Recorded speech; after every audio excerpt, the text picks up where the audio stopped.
Stop ruining your sushi with this store-bought sauce. Make this gluten-free teriyaki instead.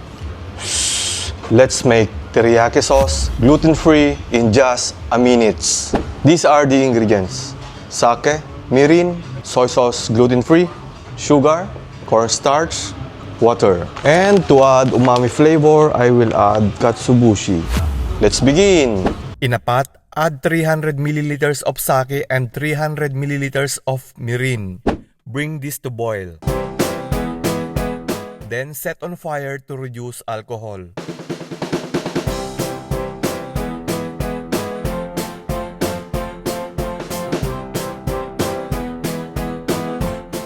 Then add 300 milliliters of soy sauce. I am using Kikkoman soy sauce.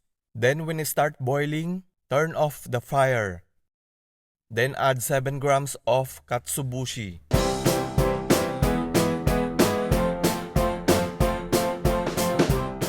After 1 minute, strain it using strainer.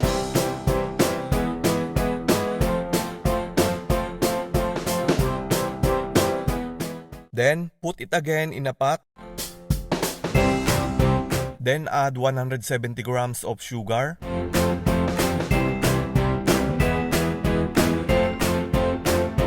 Then set timer for 15 minutes boiling time. Then let's make slurry. Mix 200 milliliters of water and 35 grams of cornstarch. As you can see, after 15 minutes, the level of sauce reduced almost a half. The bubbles looks like this. Now add slurry. Stir it while pouring. Make sure that it's set on a fire.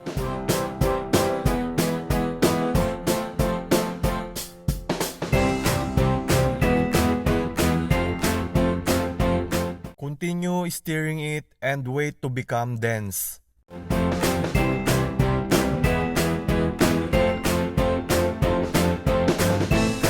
Check the bubbles. When boiling like this, turn off the fire.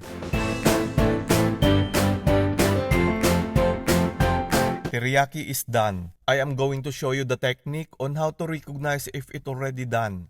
On a plate, add drops of teriyaki sauce. If the teriyaki sauce is dropping slowly like this, it means it is already done.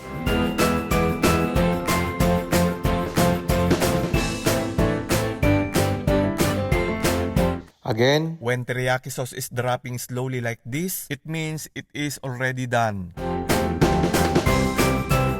After cooling time, and this is how it looks like. Perfect gluten-free teriyaki for sushi. Simple, balanced, and full of flavor. Follow for more sushi tutorials. If you want to make another version of teriyaki sauce, check the link below in the description. I hope you learned something. Please don't forget to subscribe.